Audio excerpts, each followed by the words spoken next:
तो हमने अपने पिछले लेक्चर में मोलर चालकता के मान का परिवर्तन सांद्रता के साथ का अध्ययन किया कि मोलर चालकता का मान जो है वो सांद्रता के साथ किस प्रकार से परिवर्तित होता है।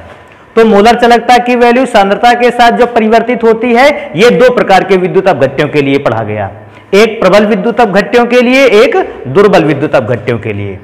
तो जब मैंने प्रबल विद्युत अपघट्यों के लिए मोलर चालकता और सांद्रता के बीच का ग्राफ देखा तो मुझे प्रबल विद्युत अपघट्यों के लिए यह ग्राफ एक प्रकार की या एक सीधी लाइन मिली, मुझे एक सरल रेखा मिली। इस सरल रेखा से यह रिप्रेजेंट हुआ कि जैसे जैसे सांद्रता में वृद्धि होती जाती है विद्युत अपघट्य पदार्थ की मोलर चालकता का मान लगातार कम होता जाता है। और स्ट्रेट लाइन इस बात को शो करती है कि सांद्रता के बढ़ने पर जो मोलर चालकता के मान में कमी आ रही है ये एक फिक्स कमी है, निश्चित कमी है, लगातार निश्चित कमी आती चली जाती है। क्योंकि निश्चित कमी आती चली जाती है यह ग्राफ एक स्ट्रेट लाइन प्राप्त होता है और निश्चित कमी आने के कारण हम प्रबल विद्युत अपघट्य की मोलर चालकता को आसानी से किसी भी सांद्रता पर ज्ञात कर सकते हैं। क्योंकि जब किसी भी राशि में निश्चित कमी या निश्चित वृद्धि में होती है हम उसके आगे का अंदाजा लगा सकते हैं कि वैल्यू का मान कितना बढ़ जाएगा या कितना घट जाएगा। लेकिन जब दुर्बल विद्युत अपघट्यों की मोलर चालकता और सांद्रता के बीच ग्राफ मैंने देखा तो दुर्बल विद्युत अपघट्यों के लिए जो मोलर चालकता का ग्राफ खींचा गया यह स्ट्रेट लाइन नहीं थी बल्कि एक ये कर्व्ड लाइन थी, वक्रीय रेखा थी। और एक कर्व्ड लाइन में जो चेंज होता है मोलर चालकता का सांद्रता के साथ जो परिवर्तन होता है यह निश्चित नहीं रहता। और क्योंकि मोलर चालकता और सांद्रता का परिवर्तन जो है वो निश्चित नहीं होता है, आप सांद्रता की विभिन्न स्थितियों पर मोलर चालकता के मान का अंदाजा नहीं लगा सकते। क्योंकि अंदाजा तो तभी लगता है जब किसी राशि में निश्चित परिवर्तन होता है। जब राशि में निश्चित परिवर्तन ना हो, अनिश्चित परिवर्तन हो, तो ये बिल्कुल भी अंदाजा आप नहीं लगा सकते कि मोलर चालकता का मान कितना बढ़ जाएगा या कितना घट जाएगा। तो मैं ये बताना चाहता हूं कि पिछले आर्टिकल में जो हमने प्रबल विद्युत अपघट्यों की मोलर चालकता और दुर्बल विद्युत अपघट्यों की मोलर चालकता का सांद्रता के साथ ग्राफ खींचा, इसमें बस मैं इतनी बात बताना चाहता हूं कि प्रबल विद्युत अपघट्यों की मोलर चालकता का अंदाजा आसानी से लगाया जा सकता है विभिन्न सांद्रताओं पर।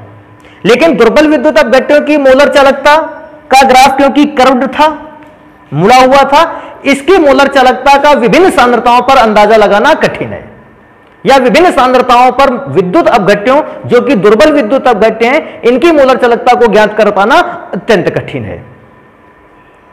तब कुलहराउस एक वैज्ञानिक थे, कुलहराउस, तब उन्होंने एक ऐसे नियम की उत्पत्ति की जिस नियम के द्वारा हम दुर्बल विद्युत अपघट्यों की मोलर चालकता का भी मान विभिन्न प्रकार की सांद्रताओं पर आसानी से ज्ञात कर सकते थे। तो आज हमें पढ़ना है कि कुलहराउस का नियम क्या है। तो स्टार्ट करते हैं कि कुलहराउस का नियम क्या होता है, कहां पर अप्लाई होता है और यह किस प्रकार से कार्य करता है। तो हमें पढ़ना है कुलहराउस का नियम, जिसे स्टार्ट करते हैं हम।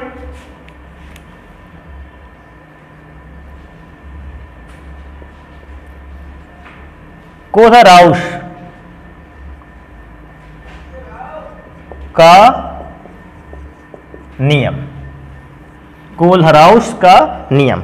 तो सबसे पहले मैं बात करूंगा कि कुलहराउस का नियम जो है वो कब लागू होता है, आखिर इसकी जरूरत क्या है। बेटा मैं आसानी से बता दूं, किसी प्रबल विद्युत अपघट्य की मोलर चालकता अनंत तनुता पर आसानी से ज्ञात की जा सकती है। अनंत तनुता पर आसानी से इसलिए भी ज्ञात की जा सकती है क्योंकि इसका आयनाइजेशन, आयनों में विभक्तीकरण पूर्ण रूप से होता है। तो प्रबल विद्युत अपघट्यों की मोलर चालकता अगर मुझे अनंत तनुता पर निकालनी होती है तो मुझे कोई प्रॉब्लम नहीं पड़ती। लेकिन जब मैं दुर्बल विद्युत अपघट्यों के लिए बात करता हूं, वीक इलेक्ट्रोलाइट्स के लिए बात करता हूं, तो वीक इलेक्ट्रोलाइट्स के लिए अनंत तनुता पर मोलर चालकता की गणना कर पाना बहुत कठिन है। और वीक इलेक्ट्रोलाइट के लिए अनंत तनुता पर मोलर चालकता की गणना कठिन इसलिए भी है क्योंकि दुर्बल विद्युत अपघट्यों का आयनन पूर्ण रूप से नहीं होता। और जब आयनन पूर्ण रूप से नहीं होता तो हम इसकी मोलर चालकता को ढंग से या पूर्ण रूप से प्राप्त नहीं कर पाते हैं। तो कुलहराउस ने अपने ऐसे नियम की उत्पत्ति की जिससे हम अनंत तनुता पर दुर्बल विद्युत अपघट्यों की भी मोलर चालकता को आसानी से ज्ञात कर सकते थे। तो पहले मुझे लिख लेना चाहिए कि कोलराउस का नियम करता क्या है। तो देखो मैं कोलराउस का नियम क्या करता है, मैं इसके विषय में लिखता हूं। लिखते हैं प्रबल विद्युत अपघट्यों, प्रबल विद्युत अपघट्यों की अनंत तनुता, आप अनंत तनुता की जगह पर यह भी लिख सकते हो शून्य सांद्रता, क्योंकि तनुता का मान तो तभी अनंत माना जाता है जब सांद्रता कितनी होती है, शून्य। तो प्रबल विद्युत अपघट्यों की अनंत तनुता पर मोलर चालकता, मोलर चालकता को आसानी से ज्ञात किया जा सकता है, आसानी से ज्ञात किया जा सकता है। अगर मुझे प्रबल विद्युत अपघट्यों की मोलर चालकता कहता है अनंत तनुता पर, मैं उसे आसानी से ज्ञात कर सकता हूं। क्यों ज्ञात कर सकते हैं? क्योंकि प्रबल विद्युत अपघट्यों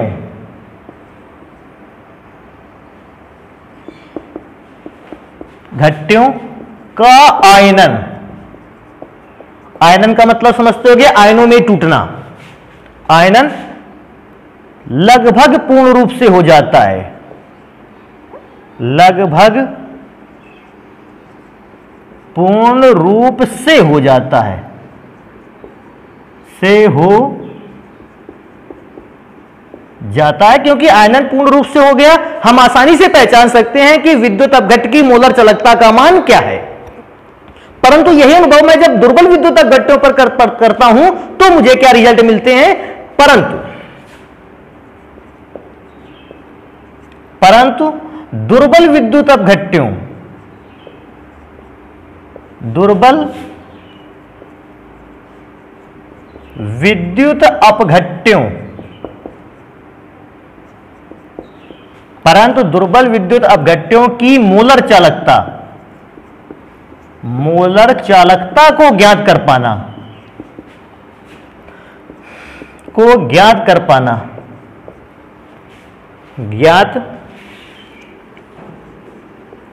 कर पाना अत्यंत कठिन होता है।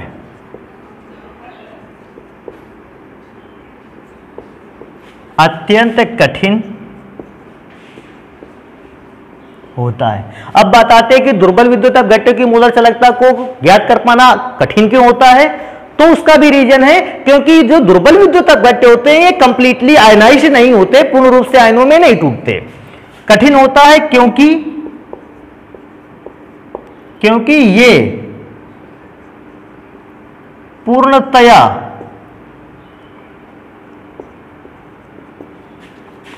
आयनों में विभक्त नहीं होते, में विभक्त नहीं होते,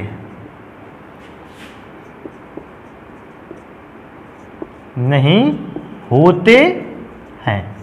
तब कोलराउस ने एक ऐसे नियम की उत्पत्ति की जिससे हमें प्रबल विद्युत अपघट्यों की सहायता से दुर्बल विद्युत अपघट्यों की मोलर चालकता को आसानी से निकाला जा सकता है।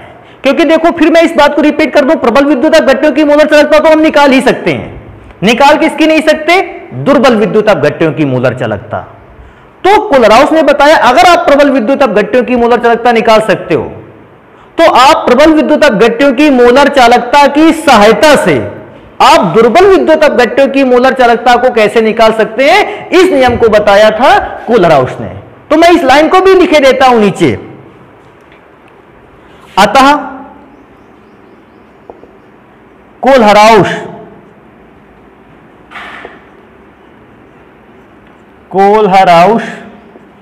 ने एक ऐसे नियम की उत्पत्ति की, ऐसे नियम की उत्पत्ति की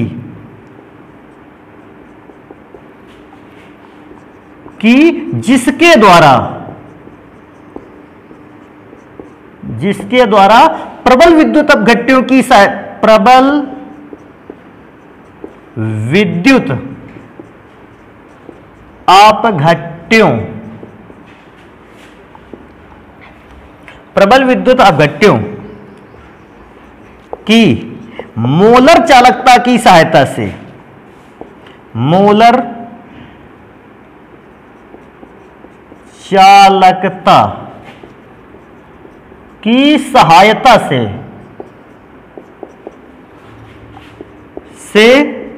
दुर्बल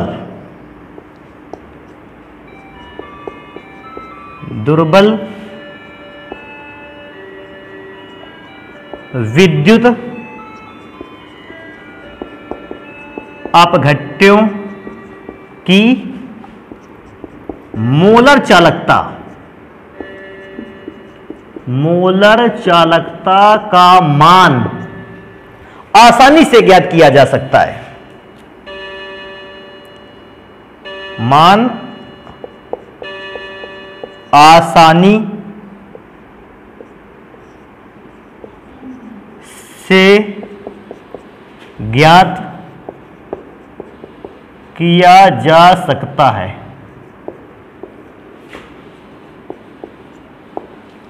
देखो मैं एक बात दोबारा रिपीट कर दूं, आप इस बात को मैंने लिख भी रखा है और आपको समझा भी दें कि जो प्रबल विद्युत अपघट्यों की मोलर चालकता होती है आप उसे आसानी से कैलकुलेट कर सकते हो। आसानी से कैलकुलेशन इसलिए भी हो जाता है क्योंकि आपने जितना कंपाउंड आपने वाटर पर डिसॉल्व किया है या किसी विद्युत अपघट्य पदार्थ को जितनी मात्रा में घोला है वो पूर्ण रूप से आयन में टूट गया है, और क्योंकि पूर्ण रूप से आयन में टूट गया है मोलर चालकता आसानी से ज्ञात की जा सकती है। लेकिन अगर मैं यही बात दुर्बल विद्युत अपघट्यों के लिए देखता हूं तो दुर्बल विद्युत अपघट्य जो होते हैं वो जल में या किसी ध्रुवीय विलायक में घुलकर पूर्ण रूप से आयन में नहीं टूटते। इसका मतलब पदार्थ तो ज्यादा डाला जाता है लेकिन आयन ज्यादा प्राप्त नहीं होते। क्योंकि आयन कम प्राप्त होते हैं आप दुर्बल विद्युत अपघट्यों की मोलर चालकता की गणना आसानी से नहीं कर सकते। इस चीज को सबसे पहले अगर देखा जाए अनुभव किया तो कोलराउस ने अनुभव किया। इसके बाद उन्होंने एक ऐसा नियम बनाकर तैयार किया जिसकी सहायता से, उस नियम की सहायता से अगर मुझे 2-4 प्रबल विद्युत अपघट्यों की मोलर चालकता का ज्ञान है तो उन 2-4 प्रबल विद्युत अपघट्यों की मोलर चालकता की मदद लेकर हम किसी दुर्बल विद्युत अपघट्य की मोलर चालकता भी आसानी से ज्ञात कर सकते थे। इसलिए अगर मुझे प्रबल विद्युत अपघट्यों की मोलर चालकता पता है तो मैं कोलराउस का नियम अप्लाई करूंगा और उसकी सहायता से किसी दुर्बल विद्युत अपघट्य की मोलर चालकता को आसानी से ज्ञात कर लूंगा। इस नियम को बताया था कोलराउस ने। अब कोलराउस के नियम का तो यह कार्य है। कोलराउस का नियम जैसे आता है क्या करता है या एप्लीकेशन क्या है या क्या कर सकता है, तो यह कर सकता है दुर्बल विद्युत अपघट्यों की मोलर चालकता को भी निकाल सकता है प्रबल विद्युत अपघट्यों की मोलर चालकता की सहायता से। अब बात आती है कि प्रबल विद्युत अपघट्य हो या दुर्बल विद्युत अपघट्य है, उसके लिए कोलराउस का नियम क्या है। यह तो हो गया कोलराउस का नियम करता क्या है। अब इस बात को चेक करते हैं कि कोलराउस का नियम क्या है। तो कोलराउस ने अपने नियम में बताया क्या, देखते हैं इस चीज को। कोलराउस ने अपने क्या नियम में क्या बताया, किसी विद्युत अपघट्य पदार्थ, किसी विद्युत अपघट्य पदार्थ की अनंत तनुता पर, अनंत तनुता पर, आप इसको यह भी लिख सकते हो शून्य सांद्रता पर भी लिख सकते हो या अनंत तनुता पर ही ठीक है। अनंत तनुता पर मोलर चालकता का मान, मोलर चालकता का मान उस विद्युत अपघट्य पदार्थ में उपस्थित, उस विद्युत अपघट्य पदार्थ में उपस्थित, पदार्थ में उपस्थित धनायनों की अनंत तनुता पर मोलर चालकता, धनायनों की अनंत तनुता पर मोलर चालकता और ऋणायनों की अनंत तनुता पर मोलर चालकता, और ऋणायनों की अनंत तनुता पर मोलर चालकता के योगफल के बराबर होती है।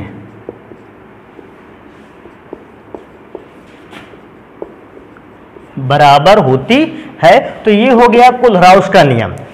इस कुलराउस के नियम को देखो हम ऐसे ही पढ़ सकते हैं, मैं ऐसे भी बता सकता हूं। कहता है, मैं किसी बात को पहले इसको पढ़ देता हूं, किसी भी विद्युत अपघट्य की अगर आपको अनंत अनुता पर मोलर चालकता चाहिए होती है। आप जानते हो हर एक विद्युत अपघट्य में दो प्रकार के आयन, एक धनायन और ऋणायन। तो कुलराउस के नियम के अकॉर्डिंग अगर आपको टोटल विद्युत अपघट्य की मोलर चालकता चाहिए, आप धनायन की मोलर चालकता निकाल लो, आप ऋणायन की मोलर चालकता निकाल लो और दोनों आयनों के मोलर चालकता को आपस में क्या कर दे, जोड़ दे, पूरे विद्युत अपघट्य पदार्थ की मोलर चालकता आसानी से ज्ञात हो सकती है। मैं एक बार दोबारा से इस बात को बता दूं कि एक विद्युत अपघट्य पदार्थ में दो प्रकार के आयन होते हैं, एक धनायन और एक ऋणायन। अगर आपको धनायनों की मोलर चालकता पता है, आपको ऋणायनों की मोलर चालकता पता है और आपको पूर्ण विद्युत अपघट्य की मोलर चालकता चाहिए, तो आप धनायनों और ऋणायनों की मोलर चालकताओं को आपस में क्या कर दे, जोड़ दे, पूर्ण विद्युत अपघट्य की मोलर चालकता को आसानी से ज्ञात कर सकते हैं। वही चीज इसमें भी लिखा कि किसी विद्युत अपघट्य पदार्थ की अगर अनंत अनुता पर मोलर चालकता का मान चाहिए, तो उस विद्युत अपघट्य पदार्थ में जो धनायनों की अनंत अनुता पर मोलर चालकता है और ऋणायनों की अनंत अनुता पर मोलर चालकता है, इन दोनों का क्या कर देना चाहिए, योगफल कर देना चाहिए, जो पूरे विद्युत अपघट्य की मोलर चालकता के बराबर आ जाएगा। अगर मैं इसको एग्जाम्पल के फॉर्म में देखता हूं कि कैसे इसे हमें कर लेना चाहिए, तो मैं ये ऊपर का कुछ हिस्सा मिटा देता हूं और इस पर एक आधे इलेक्ट्रोलाइट्स जो विद्युत अपघट्य है उनके लिए मैं इस नियम को अप्लाई करके भी दिखाता हूं। कैसे अप्लाई कर सकते हैं? मैंने माना मेरे पास कोई विद्युत अपघट्य पदार्थ है जिसका नाम है AB।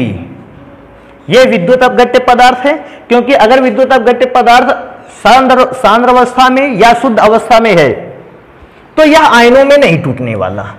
लेकिन जैसे ही मैं इसे जल में घोल देता हूं, जल में घोलने पर मैं क्या देखता हूं, A पर पॉजिटिव आयन आ जाता है, B पर निगेटिव आयन आ जाता है, क्योंकि एक जनरल इलेक्ट्रोलाइट है।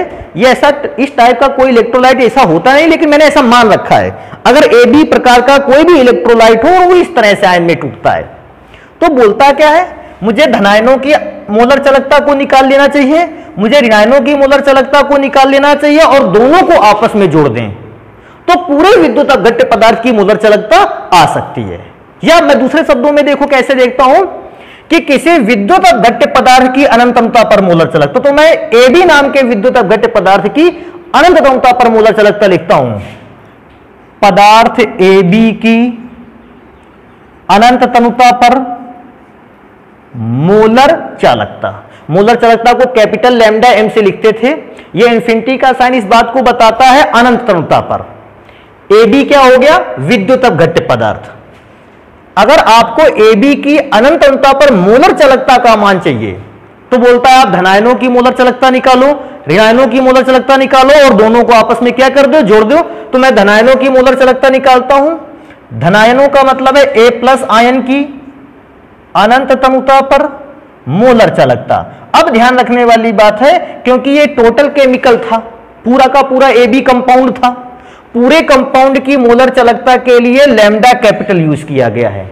लेकिन जब वही केमिकल AB आयंस में ब्रेक हो जाएगा, हम लैम्डा कैपिटल वाले से कौन सा कर देंगे, स्मॉल लैम्डा कर देंगे। तो धनायनों की अनंत अनुता पर मोलर चालकता हो गई और ऋण आयनों की अनंत तनुता पर मोलर चालकता हो गई। ध्यान रखिएगा, जब मैं पूरे केमिकल पर रहूंगा तो कैपिटल लैम्डा, और जब मैं कैपिटल लैम्डा के उस कंपाउंड को आयनों पर ब्रेक कर दूंगा तो मैं लैम्डा कैसा बना दूंगा, स्मॉल। अगर मैं इससे भी रूल को पढ़ना चाहूं, देखो मैं रूल को पढ़ के सुनाता हूं, आप समझिएगा। अनंत तनुता पर किसी विद्युत अपघट्य पदार्थ की मोलर चालकता का मान उस विद्युत अपघट्य में उपस्थित धनायनों की अनंत तनुता पर मोलर चालकता और ऋणायनों की अनंततमता पर मोलर चालकता के योगफल के बराबर होती है।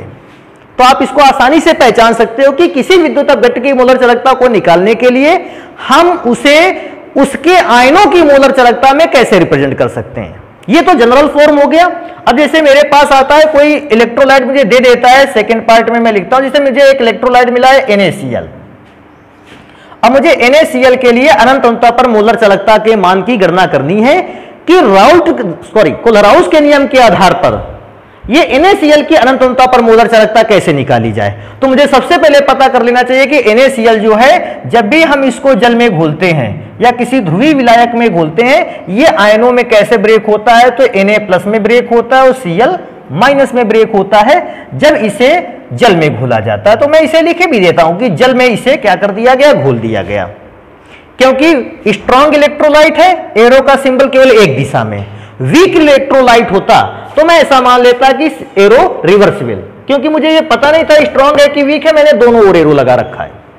अब अगर मुझे NaCl की मोलर चालकता चाहिए अनंततमता पर, तो कोलराउस के नियम के आधार पर मैं इस बात को जानता हूं NaCl दो आयनों से मिलकर बना है, एक Na+ और एक Cl- आयनों से मिलकर बना है। तो उस बेसिस पर धनायनों की अनंततमता पर मोलर चालकता निकालनी होगी।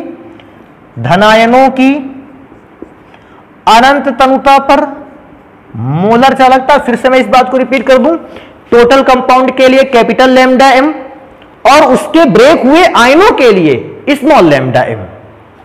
धनायनों की अनंततमता पर मोलर चालकता हो गई। अब मुझे ऋणायनों की अनंततमता पर मोलर चालकता निकाल लेना चाहिए। तो ऋणायनों की अनंततमता पर मोलर चालकता को मैं कैपिटल लैम्डा Cl- से लिखते हैं के योगफल के बराबर होती है। तो मैंने दोनों आयनों की मोलर चालकताओं को आपस में क्या कर दिया, जोड़ दिया। तो इस तरह से किसी इलेक्ट्रोलाइट के लिए हम कोलराउस के नियम को अप्लाई कर सकते हैं। हां, जरूरी यह भी है कि हमें एक दो प्रकार के और इलेक्ट्रोलाइट्स को पढ़ लेना चाहिए, क्योंकि इलेक्ट्रोलाइट चेंज हो जाते हैं। अगर मुझसे पूछता है ये इलेक्ट्रोलाइट किस टाइप का है, ये 1/1 टाइप का है। 1:1 टाइप का इलेक्ट्रोलाइट्स का मतलब होता है Na और Cl का मैं अगर अनुपात निकालता हूं, सोडियम और क्लोराइन के परमाणुओं का अनुपात निकालता हूं, वो 1:1 आता है। लेकिन हमारे यहां कुछ इलेक्ट्रोलाइट ऐसे भी हैं जैसे कि CaCl2। अब CaCl2 एक ऐसा इलेक्ट्रोलाइट है जिसमें कैल्शियम का तो एटम 1 है, लेकिन क्लोरीन के एटम कितने हैं, 2। तो ये इलेक्ट्रोलाइट हो गया 1/2 रेशियो टाइप का। 1:2 रेशियो हो गया। तो इसको किस प्रकार से ज्ञात करते हैं, इस चीज को चेक करते हैं, या इस पर कोलराउस का रूल कैसे अप्लाई करते हैं। जरूरी है कोलराउस का रूल अप्लाई करने से पहले मुझे इसे आयनों में ब्रेक आना चाहिए। अगर मैं आयनों में ब्रेक होने की बात करता हूं इसमें, तो जब मैं इलेक्ट्रोलाइट को वाटर पे डिसॉल्व करता हूं जल में, तो मैं देखता क्या हूं, कैल्शियम ने पॉजिटिव आयन, क्योंकि मेटल है पॉजिटिव आयन रखेगा। कैल्शियम पॉजिटिव आयन, सबको पता होना चाहिए लगभग कि Ca++ चार्ज क्यों रखता है, क्योंकि इसकी आउटर मोस्ट शेल में 2 इलेक्ट्रॉन होते हैं और ये अपने अष्टक को पूरा करने के लिए 2 इलेक्ट्रॉनों का त्याग कर देता है, double positive charge. Double positive charge का मतलब है कैल्शियम ने 2 इलेक्ट्रॉन त्याग दिए हैं। अब कैल्शियम ने अगर 2 इलेक्ट्रॉन त्यागे हैं तो यहां 2 क्लोरीन भी हैं, दोनों क्लोरीन ने 1-1 इलेक्ट्रॉन को लिया होगा। तो मैं इसको कैसे लिख सकता हूं, chlorine ion plus chlorine ion, अलग अलग क्लोरीन आयन को लिखा जा सकता है। या अगर आप ऐसा नहीं भी करना चाहते, आप इन दोनों को आपस में जोड़ सकते हो, और अगर इन दोनों को आपस में जोड़ा जाएगा तो एक नई यूनिट बनकर तैयार होगी 2Cl-। तो चाहे तो आप 2Cl- को लिख सकते हो, या आप Cl- 2 बार लिख सकते हो, क्योंकि हमारे पास Cl कितने हैं, 2, मैंने अलग अलग लिख लिया। अगर मैं इस विद्युत अपघट्य पर कैल्शियम क्लोराइड नाम के विद्युत अपघट्य पर अगर कोलराउस के नियम को अप्लाई करता हूं, तो कोलराउस का नियम क्या होगा, अनंततमता पर किसी विद्युत अपघट्य पदार्थ की मोलर चालकता का मान उस विद्युत अपघट्य पदार्थ में उपस्थित धनायनों की अनंततमता पर मोलर चालकता। तो मुझे चेक करना है धनायन कौन है, Ca++, अनंततमता पर मुझे इसकी मोलर चालकता निकालनी है। तो क्योंकि आयन की अब तक लिखनी है, कंपाउंड की लिखनी थी कैपिटल लैम्डा m, आयन की लिखनी है स्मॉल लैम्डा m। कहां पर, अनंततमता पर। धनायन का फॉर्मूला Ca++। अगर मैं ऋणायन पर आ जाता हूं तो मेरे पास इस बार ऋणायन 2 जगह मिल रहा है। मैं दोनों के लिए लिखता हूं। कैसे? पहली बार मैं लैम्डा अनंतता पर मोलर चालकता इस वाले Cl- के लिए लिखा, अब मैं लास्ट वाले Cl- के लिए लिखूंगा, प्लस अनंतता पर मोलर चालकता दूसरे वाले Cl- के लिए, क्योंकि क्लोराइड आयन 2 थे या 2 बार आया था, मुझे दोनों बार उसको अलग अलग कर देना चाहिए। मैं इस नियम को मिटा देता हूं क्योंकि नियम हम लोगों ने पढ़ रखा है। और अगर इस चीज को और फॉर्मूले को अच्छे ढंग से लिखने की कोशिश करें, अनंतता पर कैल्शियम क्लोराइड की मोलर चालकता की जो वैल्यू होती है वो कैल्शियम धनायन की मोलर चालकता, कहां पर? अनंतता पर मोलर चालकता। और क्योंकि क्लोराइड आयन 2 बार सम्मिलित किया गया है, आप इसको ऐसे भी लिख सकते हो 2 into अनंतता पर क्लोराइड आयन की मोलर चालकता। तो इस प्रकार से किसी भी विद्युत अपघट्य के लिए हम कुलराउस के नियम को आसानी से अप्लाई कर सकते हैं। अच्छा, कुलराउस के नियम से मुझे एक चीज की इंफॉर्मेशन और मिलती है कि जो विद्युत अपघट्य की मोलर चालकता का पूरा जिम्मा है वो जिम्मा दिया गया है विद्युत अपघट्य के आयनों को। पूरे विद्युत अपघट्य का जो मोलर चालकता की या अनंतता पर मोलर चालकता की वैल्यू है वो किस पे डिपेंड करती है? उसके धनायन और ऋणायनों की मोलर चालकता पर। इसका मतलब अगर मैं किसी भी माध्यम में धनायनों या ऋणायनों की मोलर चालकता के मान को बढ़ा दूंगा तो फिर उस विद्युत अपघट्य के लिए भी मोलर चालकता के मान में क्या हो जाएगी? वृद्धि हो जाएगी। ध्यान रखने वाली बात है, क्योंकि मैंने कैल्शियम क्लोराइड का लिखा है, आप कुछ विद्युत अपघट्य में लिखे रहता हूं, आप इनके लिए भी कुलराउस के नियम के फॉर्मूले को आसानी से लिख सकते हो। कैसे? कौन कौन से विद्युत अपघट्य के लिए? मेरे पास एक कंपाउंड है Al2O3, एल्यूमिनियम ऑक्साइड। अगर मैं इसको आयंस में ब्रेक करने की कोशिश करता हूं Al2O3 को, तो कुछ इस प्रकार से कि 2Al triple plus 3O double minus. आप इसके लिए कुलराउस की वैल्यू आसानी से निकाल सकते हो। आप जरूरी नहीं कि आप Cl को 2 बार, जैसे मैंने लिखा था, आप O को 3 बार लिखो, Al को 2 बार लिखो, आप डायरेक्ट भी उसके फॉर्मूले को अप्लाई कर सकते हो। कैसे? अनंतता पर Al2O3 की मोलर चालकता बराबर 2 into अनंतता पर एल्यूमिनियम की मोलर चालकता एंड 3 into अनंतता पर ऑक्सीजन आयन की मोलर चालकता। आप आसानी से इसके हिसाब से फॉर्मूले की गणना कर सकते हो। तो ये हो गया कुलराउस का नियम। कुलराउस के नियम से मुझे 2-3 चीजों की इंफॉर्मेशन मिलती है। पहली इंफॉर्मेशन अगर मैं इकट्ठा करता हूं कि इस नियम की सहायता से अगर आपके पास 2-3 प्रबल विद्युत अपघट्य हैं तो आप उनकी मदद से दुर्बल विद्युत अपघट्य की मोलर चालकता निकाल सकते हो। पहली चीज ये हो गई।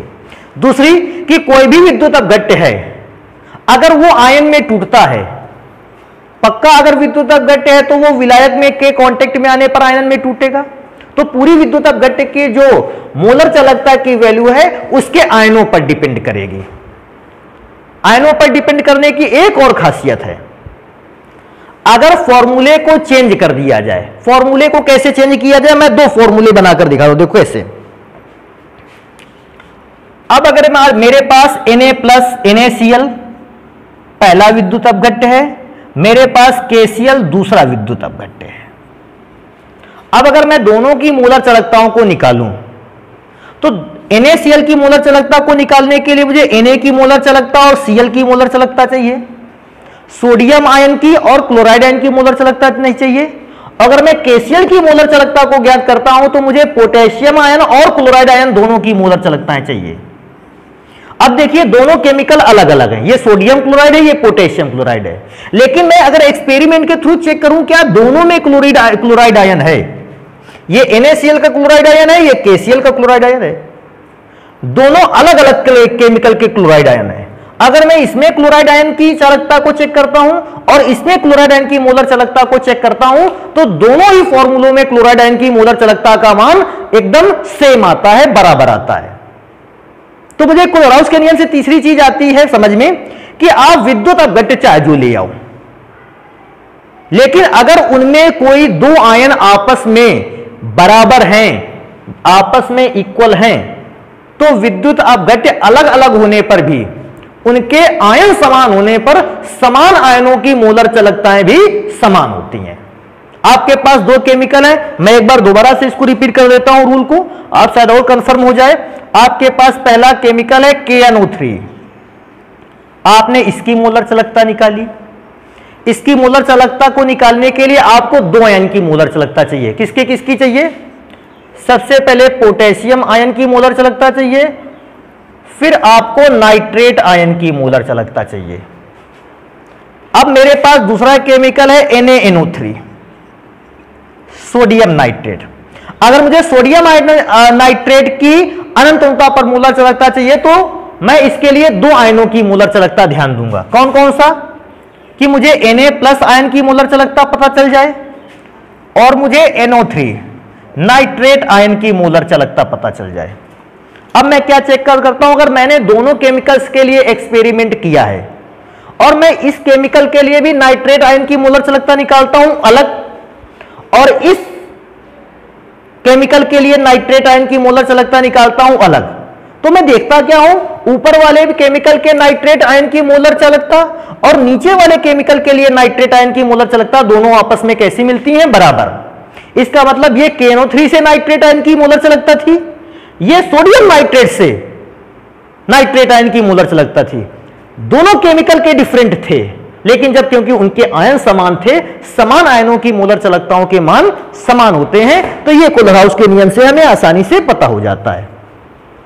अब मैं क्या करता हूं, मैं आपको एक एग्जांपल करके दिखाता हूं, जिसमें से मुझे कई प्रबल विद्युत अपघट्य दिए होंगे, उनकी मोलर चालकताएं ज्ञात होंगी और उनकी सहायता से मैं किसी एक दुर्बल विद्युत अपघट्य की मोलर चालकता को निकाल के दिखा दूंगा। देखिए इसको कैसे हल करते हैं, इसको मिटा देते हैं। तो आपको ध्यान रखना है एक चीज और कोलहाउस के नियम में, कि अगर आयन समान हैं तो विद्युत अपघट्य अगर डिफरेंट भी हो जाते हैं तो समान आयनों की मोलर चालकताएं समान होती हैं। अब आता है कि कोलराउस के नियम को हम अप्लाई कैसे करें। तो कोलराउस के नियम को अप्लाई करने के लिए हमारे पास एक एग्जाम्पल है। क्या एग्जाम्पल है, मैं उसको लिखता हूं। मेरे पास जो एग्जाम्पल है हम उसकी सहायता से इसको सॉल्व करते हैं। क्या सॉल्व करते हैं, इस चीज को मैं चेक करता हूं। देखिए, मैंने मान रखा है कि NaCl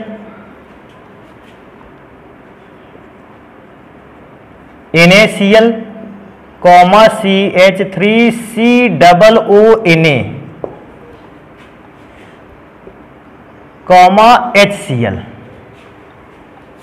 HCl तीन विद्युत अपघट्य पदार्थ आपको दिए गए हैं, NaCl, CH3COONA, HCl। ये तीनों प्रबल विद्युत अपघट्य हैं कि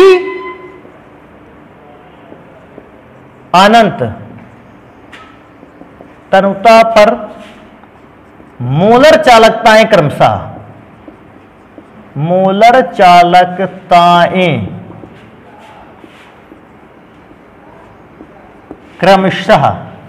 कुछ भी मोलर चालकताएं मान लेते हैं। क्या मान लेते हैं? X, Y तथा Z। और मोलर चालकता के मात्रक आपने पढ़ रखे थे, ohm inverse centimetre square mole inverse है।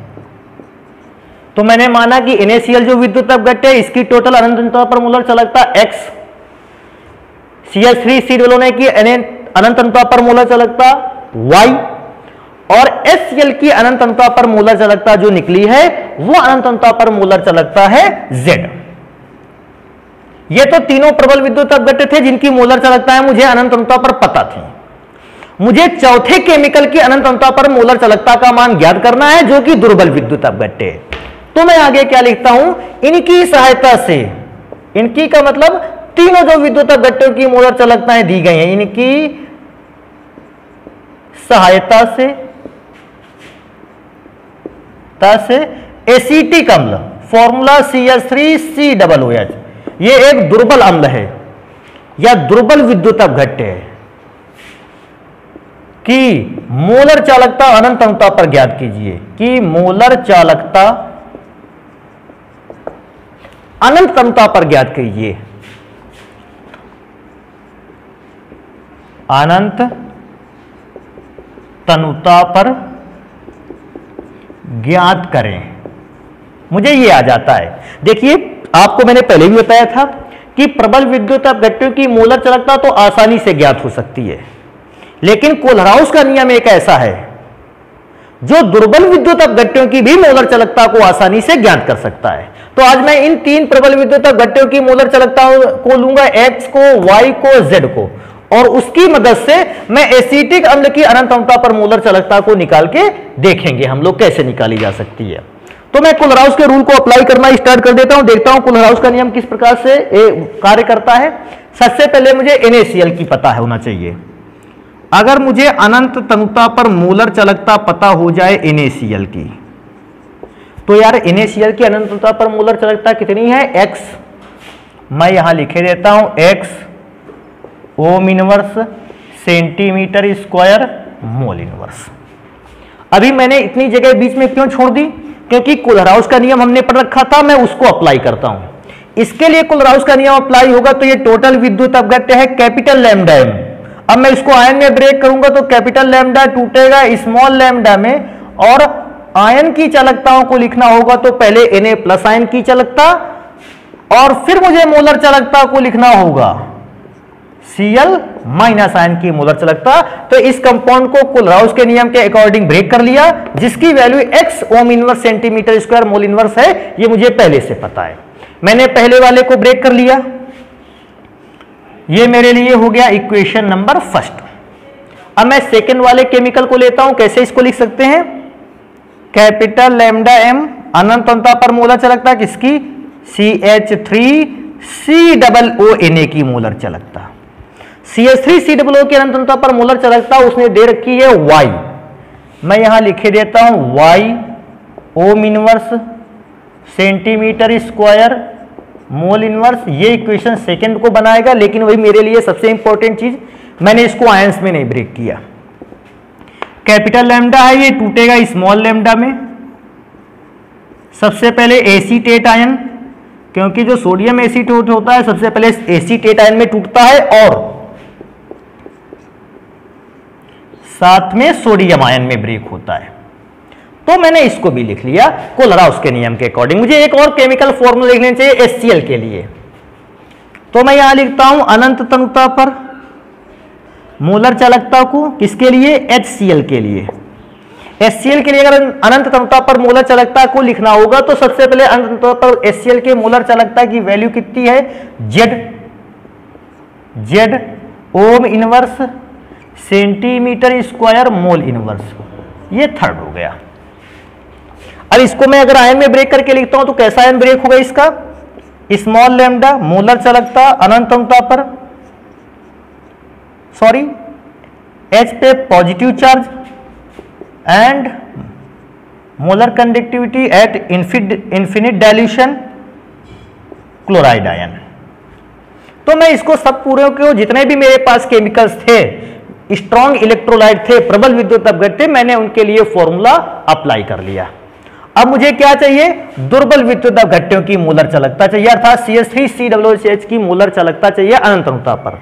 तो मुझे ये तीन इक्वेशन ऐसे सॉल्व करने चाहिए कि मुझे एसिटिक अम्ल के लिए अनंत तनुता पर मोलर चालकता ज्ञात हो जाए। तो मैं एक काम कर लेता हूं, पहले अलग एक रफ में इस बात को चेक कर लेता हूं कि अगर मुझे एसिटिक अम्ल की मोलर चालकता चाहिए अनंत तनुता पर, तो मुझे कौन कौन सा आयन चाहिए। इसको अगर ब्रेक करेंगे, मोलर चालकता अनंत तनुता पर एसिटिक अम्ल का फॉर्मूला CH3COOH, इसको मैं आयनों में ब्रेक करता हूं तो अनंत तनुता पर मोलर चालकता एसीटेट आयन की, प्लस जगह नहीं है नीचे मैं लिखे देता हूं अनंत तनुता पर मोलर चालकता हाइड्रोजन आयन की। मुझे ये दो आयन की मोलर चालकताएं चाहिए, बाकी मुझे कोई आयन नहीं चाहिए। अगर मुझे एसिटिक अम्ल की मोलर चालकता चाहिए अनंत तनुता पर, तो मुझे एसीटेट आयन रखना है, मुझे हाइड्रोजन आयन रखना है, इसके अलावा मुझे कोई आयन नहीं रखना है। तो हम भी अपने इन तीनों इक्वेशंस को कुछ ऐसा सॉल्व करें कि या तो मेरे पास एसीटेट आयन बचे और या तो मेरे पास हाइड्रोजन आयन बचे, इसके अलावा ना तो सोडियम आयन बचे ना क्लोराइड आयन बचे। तो मुझे इन तीनों इक्वेशंस को कुछ ऐसा सॉल्व करना होगा कि मुझे अपने फॉर्मूले के बेसिस पर एसीटेट आयन बचना चाहिए और मुझे अपने फॉर्मूले के बेसिस पर हाइड्रोजन आयन बचना चाहिए। तो हम उस हिसाब से इन तीनों इक्वेशन को सॉल्व करेंगे। आप सोचिए कि इन तीनों इक्वेशंस को किस प्रकार से सॉल्व कर सकते हैं।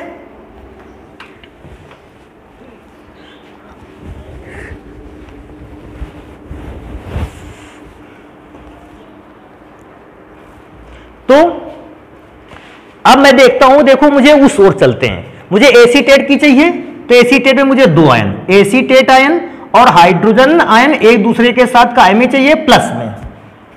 तो जिस इक्वेशन पे एसीटेट आयन होगा और जिस इक्वेशन पर हाइड्रोजन आयन होगा, हम उन दोनों को क्या कर देंगे, प्लस कर देंगे, क्योंकि मुझे यही दो आयन काय में चाहिए, प्लस में चाहिए, जुड़ने चाहिए।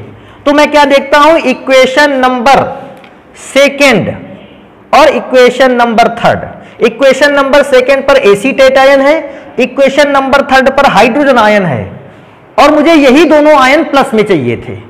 तो मैं इक्वेशन सेकेंड और इक्वेशन थर्ड को क्या कर दूंगा, प्लस कर दूंगा, और इसके बाद जो इक्वेशन बचेगा मैं उसको क्या कर दूंगा, माइनस कर दूंगा, क्योंकि मुझे बाकी आयन हटाने हैं। तो मैं क्या लिखूंगा यहां, equation second plus equation third minus equation first. वो जो सेकेंड और थर्ड को ऐड करने के बाद बचा उसको मैंने माइनस कर दिया, क्यों, क्योंकि मुझे बाकी कोई आयन नहीं चाहिए था। तो अब हम इसको सॉल्व करने की भी कोशिश करते हैं। कैसे सॉल्व करते हैं, आप चाहो तो इनको लिख सकते हो, आप चाहो तो इनको और इनको लिख सकते हो, आप चाहो तो पूरे को सबको जोड़ते हुए लिख सकते हो, कोई भी किसी भी प्रकार की प्रॉब्लम नहीं आने वाली है। तो मैं इसको पूरा हल करके चलता हूं। क्या करना है, सेकेंड और थर्ड इक्वेशन क्या करना है, जोड़ना है।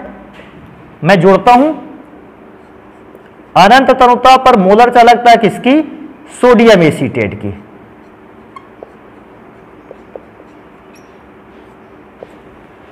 थर्ड भी जोड़ना है मुझे, अनंत तनुता पर मोलर चालकता किसकी, HCl की। ध्यान रखने वाली बात है, आपने सेकेंड और थर्ड इक्वेशन को जोड़कर फर्स्ट इक्वेशन को क्या किया है, माइनस, तो मैं माइनस कर देता हूं। अनंत तनुता पर मोलर चालकता NaCl की। लेफ्ट हैंड साइड वाले सारे के सारे जुड़ गए। अब बात आती है इस बीच वाले हिस्से की, मैं डायरेक्टली करूंगा थोड़ा सा। कैसे डायरेक्टली करेंगे, अगर ये और ये सेकेंड और थर्ड इक्वेशन को जोड़ें और फर्स्ट इक्वेशन को माइनस करें, आप खुद सोचिए, Na प्लस वाले आयन माइनस साइन को, क्योंकि ये इक्वेशन फर्स्ट इक्वेशन घटाया जाएगा, Na से Na कैंसिल हो जाएगा, Cl से Cl कैंसिल हो जाएगा। अगर Na से Na कैंसिल, Cl से Cl कैंसिल हो जाता है तो दो आयन केवल बचते हैं। देखिए, मैं Na से कैंसिल हो गया Na, Cl से कैंसिल हो गया Cl। अब ये वाला ये और ये आयन तो कैंसिल हो गए, कितने आयन बचे, दो। मैं इन दोनों आयन को लिखे देता हूं। अनंत तनुता पर मोलर चालकता, एक तो एसीटेट आयन की, और क्या बचता है, थर्ड इक्वेशन, प्लस अनंत तनुता पर मोलर चालकता हाइड्रोजन आयन की। अभी मैं एक और चीज अगर चेक करना चाहूं, तो मैं अगर राइट हैंड साइड को सॉल्व करने की कोशिश करता हूं, तो आपको सेम रूल इसमें भी अप्लाई करना है। सेकेंड और थर्ड इक्वेशंस को जोड़ना है, सेकेंड के लिए y, थर्ड के लिए z को जोड़ना है, और जबकि बचे हुए फर्स्ट इक्वेशन में x वाली वैल्यू को क्या कर देना है, माइनस कर देना है। यूनिट लिख देंगे ohm inverse centimetre square mole inverse. अभी एक काम और कर सकते हैं, अगर हम इस लाइन को चेंज ना करें तो इस लाइन को आप ऐसे ही लिख दोगे, अनंत तनुता पर मोलर चालकता किसकी, एसीटिक सोडियम एसीटेट की, CH3COONA की, प्लस अनंत तनुता पर मोलर चालकता HCl की, माइनस अनंत तनुता पर मोलर चालकता NaCl की। इसको हल करें तो आप देखिए इसमें दो आयन मिलते हैं। अभी क्या देखते थे हम लोग, कोलराउस के नियम में एक विद्युत अपघट्य को आयन में ब्रेक करके उनकी चालकताओं को रिप्रेजेंट करते थे। आज आयनों पर ब्रेक हुई मोलर चालकताएं लिखी हैं। अगर आयनों पर ब्रेक हुई मोलर चालकता लिखी है तो हम उससे विद्युत अपघट्य की मोलर चालकता लिख सकते हैं। या आप समझ सकते हो इसकी और इसकी जगह पर हम इस केमिकल को लिख सकते हैं इक्वेशन के थ्रू। तो क्या लिख सकते हैं इसकी जगह पे, कैपिटल लैम्डा m CH3COOH अनंत तनुता पर। और आगे इसका फॉर्मूला अगर देखें तो Y + Z - X। अब आप इससे समझ सकते हैं आसानी से कि अगर मुझे एसिटिक अम्ल की अनंत तनुता पर मोलर चालकता चाहिए तो मुझे सोडियम एसीटेट की अनंत तनुता पर मोलर चालकता और HCl की अनंत तनुता पर मोलर चालकता को जोड़ना होगा और NaCl की अनंत तनुता पर मोलर चालकता को क्या करना होगा, घटाना होगा। अगर मुझे 3 डिफरेंट कंपाउंड की मोलर चालकता देता है और चौथे कंपाउंड की पूछ लेता है तो मुझे उसके लिए क्या करना होगा।